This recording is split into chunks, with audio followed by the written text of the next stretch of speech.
कभी सोचा है कि एक पूरा शहर जो आज के जदीद शहरों को भी टक्कर दे सकता था, कैसे रातों रात लाइव हो सकता है? ये कोई फिल्मी कहानी नहीं, ये मोइंजोदड़ो की हकीकी दास्तान है। एक ऐसा राज जो आज भी सबको हैरान कर देता है। जरा सोचिए, 4000 साल, ये एक बहुत लंबा अरसा है जब दुनिया में बड़ी बड़ी सल्तनतें बन और बिगड़ रही थीं। मोइंजोदड़ो जमीन के नीचे दफन था और अपनी कहानी सुनाए जाने का इंतजार कर रहा था।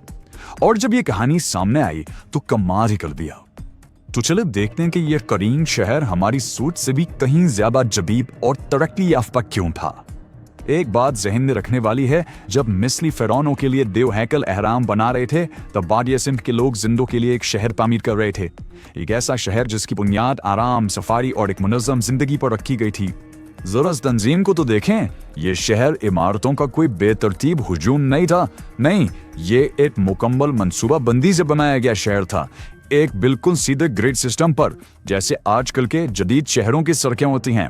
ये एक ऐसी प्लानिंग थी जो अपने वक्त से हजारों साल आगे थी।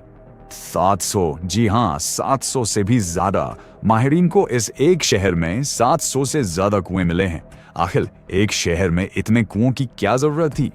क्योंकि उनके पास एक ऐसी टेक्नोलॉजी थी जो उस तहजीब के लिए बिल्कुल मुनफरिद थी। मतलब तकरीबन हर तीसरे घर का अपना पर्सनल वाटर सप्लाई सिस्टम था। ये उस कदीम दौर के हिसाब से एक नाकाबिले यकीन सहूलत थी, एक ऐसा मेयार जिसे दुनिया के कई हिस्से अगले कई हजार साल तक हासिल ना कर सके। और बात सिर्फ साफ पानी तक ही महदूद नहीं थी।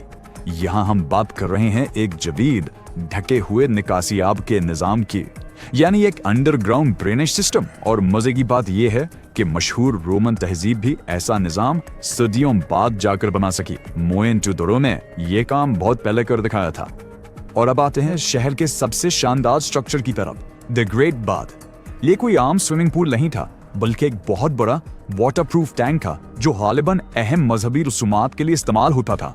सोचिए जरा, यहाँ किस किस्म की तकरीबात और इज्तिमात होते होंगे। अच्छा, शहर की प्लानिंग तो देख ली, लेकिन इस शहर में रहने वाले लोग कैसे थे, उनकी जिंदगी कैसी थी? उसका जवाब हमें उन चीजों से मिलता है जो वो अपने पीछे छोड़ गए। हमारे पास इनकी कोई लिखी हुई तारीख तो है नहीं, तो हम इनके बारे में कैसे जान सकते हैं? जवाब है उन चीजों में जो हमें खुदाई के दौरान मिले। मिट्टी का एक बर्तन हो, पत्थर की कोई मोहर या कांसी का कोई मुजस्समा, हर चीज इस पहेली का एक टुकड़ा है। जैसे कि ये मशहूर मुजस्समा जिसे प्रीस्ट किंग कहा जाता है, इसे देखकर तो लगता है कि ये कोई हुक्मरान है। लेकिन हैरानी की बात यह है कि पूरे शहर में ना कोई महल मिला, ना कोई शाही मकबरा। तो फिर ये कौन था? क्या यह बादशाह थी नहीं? एक और सवाल जिसका जवाब हमारे पास नहीं है। और फिर हमें मिलती है ये डांसिंग गर्ल। ये मुजस्समा साइज में भले ही छोटा हो, लेकिन इसकी कहानी बहुत बड़ी है। इस दौर में धात को इतनी महारत से ढालना अपने आप में एक कमाल है। लेकिन जरा इसके अंदाज को देखें, इसके एतमाद को देखें। ये हमें बताता है कि ये लोग सिर्फ इंजीनियर नहीं थे, बल्कि आर्ट और कल्चर से भी मोहब्बत करते थे। मशहूर आर्कियोलॉजिस्ट मोटिमो व्हीलर ने इसके बारे में कहा था, एक लड़की जो इस लम्हे खुद पर और दुनिया पर मुकम्मल एतमाद रखती है, मेरे ख्याल में दुनिया में जैसी कोई चीज नहीं। ये सिर्फ कौनसी का एक टुकड़ा नहीं, बल्कि हजारों साल पुरानी जिंदगी का एक अक्स है। तो एक इतना जदीद शहर, इतने ज़हीन लोग, सब कुछ बेहतरीन चल रहा था। फिर आखिर हुआ क्या? वो कौन सी चीज थी जिसने इस अजीम शहर को खत्म कर दिया? और यही तारीख की सबसे बड़ी मिस्ट्रीज में से एक है। 600 साल तक ये शहर आबाद रहा और फिर अचानक वीरान हो गया। और सबसे अजीब बात यह है कि वहां किसी जंग या हमले का कोई निशान तक नहीं मिला। तो आखिर ये सब लोग गए कहां? क्योंकि कोई हमलावर नहीं था, तो माहिरीन का शक कुदरती आफात की तरफ जाता है। और इस केस में 3 बड़े मुश्तबा हैं: तबाहकुन सैलाब, मौसमियाती तब्दीली या फिर खुद दरियाए सिंध का रुख बदल लेना। पहली थ्योरी यह है कि जिस दरिया ने इस शहर को जिंदगी बख्शी, वही उसकी तबाही का सबब बना। हो सकता है दरियाए सिंध में बार बार इतने बड़े सैलाब आए हों कि शहर में रहना ही नामुमकिन हो गया हो।